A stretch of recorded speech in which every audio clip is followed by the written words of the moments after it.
ಅವರು ಹೆಣ್ಮಕ್ಳು ಅವ್ರ ಮೇಲೆ ಜ್ಞಾನ ಇಲ್ಲ. ಅವ್ರ ಮಕ್ಕಳುಗಳವಲ್ಲ, ಸಣ್ಣ ಸಣ್ಣ ಮಕ್ಕಳು, ಅವ್ರ ಮಕ್ಕಳೇ ನಮ್ಮ ಮನೆಗೆ ಯಾರು ಬರಲ್ಲ. ಹಾಗೆ ನಮ್ಮವ್ರಿಗೆ ಅದೇ ಸಂತೋಷ, ಅದು ಪರಮಾತ್ಮನ ಪೂಜೆ ಮಾಡಿದಷ್ಟೇ ಅದು. ಯಾಕಂದ್ರೆ ಮಕ್ಕಳು ದೇವರಿಗೆ ಸಮಾನ. ಇರ್ಲಿ ಸಿಗ್ಬೇಕು. ಆಗ ವಿಕ್ರಮರಾಜರು ಹಾಗೆ ಮುಂದುವರೆದು ಬರ್ತಿರುವಾಗ ಅದೇ ರಾಜಬೀದಿಯಲ್ಲಿ ಒಬ್ಬರು ಶೆಟ್ರು, ವ್ಯಾಪಾರವನ್ನು ಮಾಡ್ತಕ್ಕಂಥ ಶೆಟ್ರು, ನಂದಯ ಶ್ರೇಷ್ಠಿ ಅಂತ ಜನಗಳೆಲ್ಲ ಧನಪಾಲ ಶ್ರೇಷ್ಠಿ ಅಂತ ಕರೀತಿದ್ರು. ಆ ಶೆಟ್ರು ತಮ್ಮ ಅಂಗಡಿಯ ಮುಂಭಾಗದಲ್ಲಿ ಒಂದು ಚಪ್ಪರವನ್ನು ಹಾಕಿದ್ರು. ಒಂದಂತ ಗಿರಾಕಿಗಳು ಕುಳಿತುಕೊಂಡು ವಿಶ್ರಮಿಸಿಕೊಳ್ಳಿ ನೆರಳಿನಲ್ಲಿ. ಒಳಗಡೆ ಬಂದರೆ ತಣ್ಣಗಾದ್ರೆ ಅವರಿಗೆ, ಒಳಗಡೆ ಬಂದರೆ ಕೇಳಿದ್ದು ಬೆಲೆ ಕೊಡ್ತಾರೆ. ವ್ಯಾಪಾರಕ್ಕೆ ಚೌಕಾಸಿ ವ್ಯಾಪಾರ ಮಾಡೋಲ್ಲ, ಕೇಳಿದ ಬೆಲೆ ಕೊಡ್ತಾರೆ ಅಂತ ಅನ್ನೋದು. ಯಾಕೆಂದರೆ ಎಲ್ಲ ಲಾಭ, ಅವ್ರ ಶೆಟ್ರದ್ದು ಲಾಭ. ಒಂದು ಕೆರೆ ಲಾಭ ತಗೋಬೇಕು, ಶ್ರೀಮಂತರಾಗಬೇಕು, ಮಾಡಿ ಮೇಲೆ ಮಾಡಿ ಕಟ್ಟಿಸ್ಬೇಕು ಅಷ್ಟೇ. ಅದಕ್ಕೆ ಬೇರೆ ಇನ್ಯಾವುದೋ ಕಡೆಗೆ ಏನೇ ಆಗೋದಿಲ್ಲ. ಆವಾಗ ಆ ಚಪ್ರದ ಕೆಳಗೆ ಮಾತ್ರ ನೆರಳಿತ್ತು. ವಿಕ್ರಮರಾಜ ದೂರದಿಂದಲೇ ನೋಡಿದ, ಓಹೋ ಇಲ್ಲಿ ಯಾರೋ ಶೆಟ್ರು ಚಪ್ರವನ್ನು ಹಾಕಿದ್ದಾರೆ, ಅಲ್ಲಿ ನೆರಳಿದೆ, ಅಲ್ಲಾದರೂ ಕುಳಿತು ವಿಶ್ರಮಿಸಿಕೊಂಡು ಹೋಗುವುದಕ್ಕಾಗಿ ಅಲ್ಲಿಗೆ ಬಂದಿದ್ದಾರೆ ಶೆಟ್ರು. ಅಲ್ಲ ವಿಕ್ರಮರಾಜರು, ಏನು ಗುರುಗಳೇ ಏನು ಬೇಕು? ಅಲ್ಲ ಏನೋ ಹುಡುಕಾಡ್ತಾ ಇದ್ದೀನಿ, ನೀರು ಇಲ್ಲೇ ಇದೆ, ನೀವು ತೊಂದರೆ ಕೊಡ, ಏನೋ ಹುಡುಕಾಡ್ತಾ ಇದ್ದಾರೆ.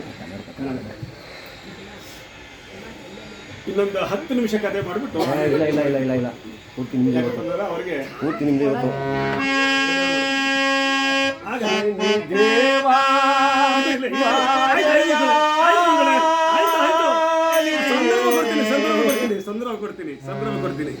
ಸಂದರ್ಭ ಕೊಡ್ತೀನಿ ನೋಡಿ. ವಿಕ್ರಮರಾಜರು ನೇರವಾಗಿ ಬಂದು ಆ ಚಪ್ರದ ಕೆಳಗೆ ಕುಳಿತುಕೊಳ್ಳೋಕೆ ಬರ್ತಾ ಇದ್ದಾರೆ. ಈ ಶೆಟ್ಟರ ಅಂಗಡಿಯಲ್ಲಿ ಒಂದು ವಿಶೇಷ ಏನಪ್ಪ ಅಂತ ಅಂದರೆ, ಈಗ 16 ತಿಂಗಳಿಂದ ಒಂದು ಬೆಳಗಾಸಿನ ವ್ಯಾಪಾರವೂ ಇಲ್ಲ. ಸರಕುಗಳೆಲ್ಲ ಮೂಲೆಗಳಲ್ಲಿ ರಾಶಿ ಬಿದ್ದೋಗಿದ್ದೋ. ಶೆಟ್ಟರು ಪ್ರತಿನಿತ್ಯ ಮನೆಯಿಂದ ಬರೋದು, ಅಂಗಡಿ ಬಾಗಿಲನ್ನು ತೆರೆಯೋದು, ಆ ಗಲ್ಲದ ಮುಂದೆ ಕುತ್ಕೊಂಡು ಸುಮ್ಮನೆ ತೂಗುಡಿಸ್ತಾ ಇರೋದು, ಅಷ್ಟೇ ಕೆಲಸ. ದೊಡ್ಡವರೊಂದು ಮಾತು ಹೇಳ್ತಾರೆ, ತಿಳಿದವರು, ಪರಮಾತ್ಮನ ಕಥೆಯನ್ನು ನಡೆಸುವಾಗ ಮಧ್ಯದಲ್ಲಿ ಯಾರಾದರೂ ಗಲಾಟೆ ಮಾಡಿದರೆ ಅವರು ಮುಂದಿನ ಜನ್ಮದಲ್ಲಿ ಹುಚ್ಚುನಾಯಿಗಳಾಗಿ ಹುಡುಕ್ತಾರೆ. ಹುಚ್ಚುನಾಯಿಗಳಾಗಿ ಮತ್ತೆ ತೂಗುಡಿಸಿದ್ದೆ ಆದರೆ ಗೂಬೆಗಳಾಗಿ ಹುಡ್ತಾರೆ. ಮತ್ತೆ ನಿದ್ದೆ ಮಾಡಿದ್ದೆ ಆದರೆ ತಿಗಡೆಗಳಾಗಿ ಹುಡ್ತಾರೆ. ದಯಮಾಡಿ ಈ 3 ಬಾಬತ್ಗಳನ್ನು ಯಾರೂ ಸಹ ಮಾಡಬಾರ್ದು. ಅಲ್ಲ, ಇದ್ದೀರಿ, ಜನ ಕೊಡ್ತಿದ್ದೀರಿ. ಒಂದು ಕಟ್ಟುವುದಕ್ಕೆ ಬದಲು 10 ಕಟ್ಟು ಅಂತ ಹೇಳ್ತಾರಲ್ಲ, ಒಂದು ಮುತ್ತು ಅದು 10 ಮುತ್ತುಗಳು. ನೀವು ಒಬ್ಬೊಬ್ಬರು ಕೂಡ 1,000 ಜನಕ್ಕೆ ಸಮಾನ. ಮುತ್ತುಗಳು ನೀವು ಒಂದೊಂದು ಕೂಡ ಒಂದೊಂದು ಹೊಟ್ಟೆ ಅಂತ ವಜ್ರ ಇದ್ದಂಗೆ. ಆದ್ದರಿಂದ ದಯವಿಟ್ಟು ಗಲಾಟೆ ಮಾಡಬೇಡಿ. ನೋಡಿ, ಆ ಶೆಟ್ರು ಯಥಾ ಪ್ರಕಾರವಾಗಿ ಅವತ್ತು ಕೂಡ ಗಲ್ಲದ ಮುಂದೆ ಕುಳಿತುಕೊಂಡು ಸುಮ್ಮನೆ ತೂಗುಡಿಸ್ತಾ ಇದ್ರು. ಈ ವಿಕ್ರಮರಾಜ ನೇರವಾಗಿ ಬಂದು ಆ ಚಪ್ಪರದ ಕೆಳಗೆ ಇನ್ನೇನು ಕುಳಿದುಕೊಳ್ಬೇಕು, ಕಂಡುಬಿಟ್ಬಿಟ್ರು ಶೆಟ್ರು. ಬಂದಾಕಿ ರಾಕಿ ಇವತ್ತು ಅಂತ ಅಂದ್ರೆ ಈ ವಿಕ್ರಮರಾಜ ಆ ನೆರಳಿನಲ್ಲಿ ಪುಸ್ತಕ ಅಂತ ಕುಂತ್ಕೊಂಡ್ಬಿಟ್ಟ. ಈ ಶೆಟ್ರು ನೋಡಿದ್ರೆ, ಅಯ್ಯೋ ಇವನ್ ಗಿರಾಕಿ ಅಲ್ಲ, ಯಾವನೋ ಪರದೇಶಿ ಬಟ್ಟೆ ಬರೆಗಳೆಲ್ಲ ಹರಿದು ಹೋಗ್ಬಿಟ್ಟಿದೆ, ಮೈಯೆಲ್ಲ ಒಣ ಆಗಿಬಿಟ್ಟಿದೆ, ತಲೆ ಕೂದಲೆಲ್ಲ ಕೆದರ್ಕೊಂಡ್ಬಿಟ್ಟಿದೆ. ಅಯ್ಯೋ ಪರಮಾತ್ಮ, 100 ಜನ ಗಿರಾಕಿಗಳು ಬಂದು ಕುಳಿತುಕೊಳ್ಬೇಕಾದಂತಹ ನನ್ನ ಅಂಗಡಿಯ ಮುಂದೆ ಇವತ್ತು ಯಾರೋ ಒಬ್ಬ ಪರದೇಶಿ ಬಂದು ಕುಳಿತುಕೊಳ್ಳುವಂತಾಯ್ತಲ್ಲ, ನನ್ನ ಗ್ರಹಚಾರ ಅಂತ ಹಣೆ ಚಚ್ಕೊಂಡ ಮತ್ತೆ ತೂಗುಡಿಸೋದಕ್ಕೆ ಶುರು ಮಾಡಿದ್ದಾನೆ. ವಿಕ್ರಮರಾಜ ಆ ಚಪ್ಪರದ ಕೆಳಗೆ ಕುಳಿತುಕೊಂಡು ತಲೆ ಮೇಲೆ ಕೈ ಹೊತ್ಕೊಂಡು ಯಾವ ರೀತಿಯಾಗಿ ಯೋಚನೆ ಮಾಡ್ತಾ ಇದ್ದಾನೆ. ಈಗ ದೇವಾ ಬಾರೆಯ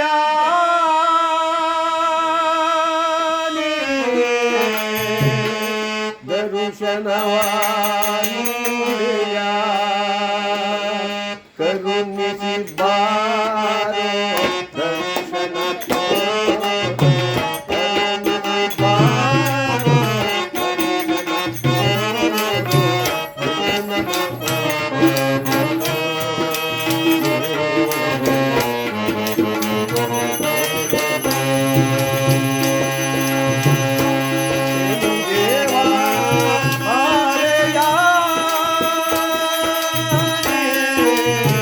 ದರ್ಶನ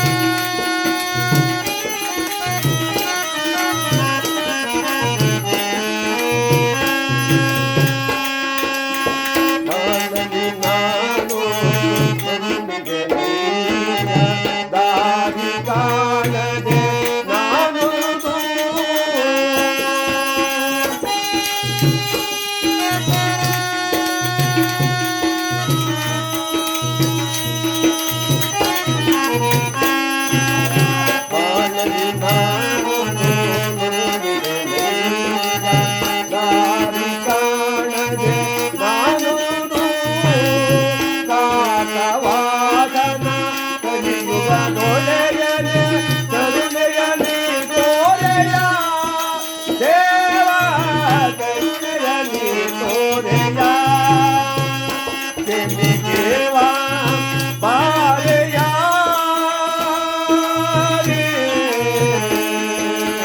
ದರ್ಶನವ ನೀಡೆಯ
ನಂಬಿದ ಭಕ್ತರ ಮನದಲ್ಲಿ ನಲಿವ ಗುರು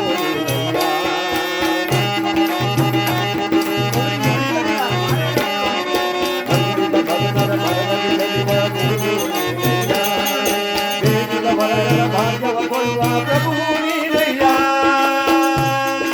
ನೀನು ಬಾರದೆ ನಾನು ಉಳಿದೆನೋ ದೇವಾ ಬಾ.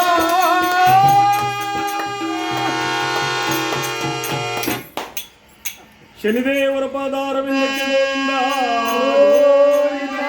ಜೈ ಹರ ಮಹಾಭಾರತದವದಯೇ.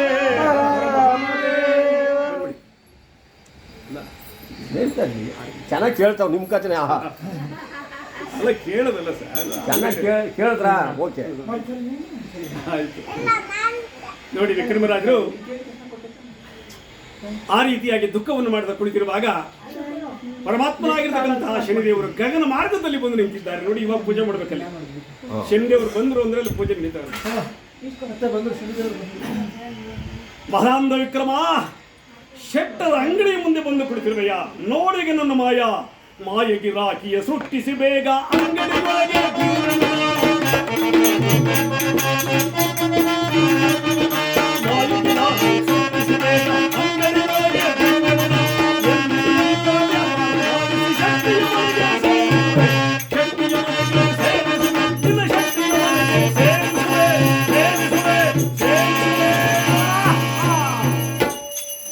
ವಿಕ್ರಮ, ಈಗ ನೋಡು, ಶೆಟ್ಟರ ಅಂಗಡಿಯೊಳಗೆ ಮಾಯಾ ಗಿರಾಕಿಗಳನ್ನು ಬಿಟ್ಟು ಎಂದೆಂದಿಗಿಲ್ಲದ ವ್ಯಾಪಾರವನ್ನು ಮಾಡಿಸಿ ಆ ನೆಪದಿಂದ ನಿನ್ನನ್ನು ಅವನ ಮನೆಗೆ ಸೇರಿಸಿ ಅಲ್ಲಿ ನಿನಗೆ ತಕ್ಕ ಕಷ್ಟಕ್ಕೆ ಗುರಿಪಡಿಸದಿದ್ದರೆ ನಾನು ಛಾಯಾ ಸುಂದರಲ್ಲ ಎಂಬುದಾಗಿ ಮಹಾನುಭಾವ ಆ ಶೆಟ್ಟರ ಅಂಗಡಿಯ ಮೇಲೆ ತಥಾಸ್ತು ಎಂದು ಆಶೀರ್ವಾದ ಮಾಡಿದ ಕೂಡಲೇ ಎಲ್ಲಿದ್ರೋ ಗಿರಾಕಿಗಳು, ಮಾಯಾ ಗಿರಾಕಿಗಳು ಎಲ್ಲಿಂದ ಹಂಗೆ ಬರ್ತಾವ್ರೆ. ದಡನೆ ಬಂದಿದ್ದೆ, ಒಂದು 4-5 ಜನ ಬಂದಿದ್ದೆ. ಶೆಟ್ರೆ ಬೆಳಕಣ್ಣ ಅಂತ ಅಂದ. ಅವನು ಪರದೇಶಿ ನಡಿ ಆಚೆ ಅಂತ ಅವನು ನಿಂತ್ಕೊಂಡೊಳಗೆ. ಯಾಕೆಂದ್ರೆ ವಿಕ್ರಮ ಒಳಗಡೆ ಬಂದ್ಬಿಟ್ಟವನು ಅಂತ ಅವನ ಏನಂತ ತಿಳ್ಕೊಂಡ್ರೆ ನಮ್ಮನ್ನು ಪರದೇಶ ಎನ್ನುತ್ತಿರುವೆಯ, ನಾವು ಕಡೆ ಗಿರಾಕಿಗಳು ಬೆಳಕಣ್ಣ ಅಂತ ಅಂದ. ಏನು ಗಿರಾಕಿಗಳಂತ ಆಗ ಕಂಡು ಬಿಟ್ಬಿಟ್ಟ ಶೆಟ್ರು. ಅಯ್ಯೋ ಏನಪ್ಪ ಇಷ್ಟೊಂದು ಜನ, 100 ಜನ ಇನ್ನೂ ಬರ್ತಲೇ ಅವರೇ, 1000 ಜನ.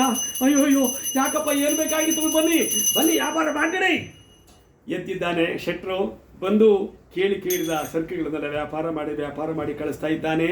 ಕೇವಲ ಅರ್ಧ ಗಂಟೆಯೊಳಗಾಗಿ 16 ತಿಂಗಳಿಂದ ಮುಳುಕಿ ಬಿದ್ದೋಗಿದ್ದಂಥ ಎಲ್ಲ ಸರಕುಗಳು ಖಾಲಿ ಆಗೋದು. ಕೊಂಡ್ಕೊಂಡು ಹೊರಟೋದ್ರು ಮಾಯಾ ಗಿರಾಕಿಗಳು. ಇನ್ನು ವ್ಯಾಪಾರ ಮಾಡಲು ಯಾವ ಸರಕು ಇಲ್ಲದಾಯಿತು ಅಂಗಡಿಯೊಳಗಡೆ.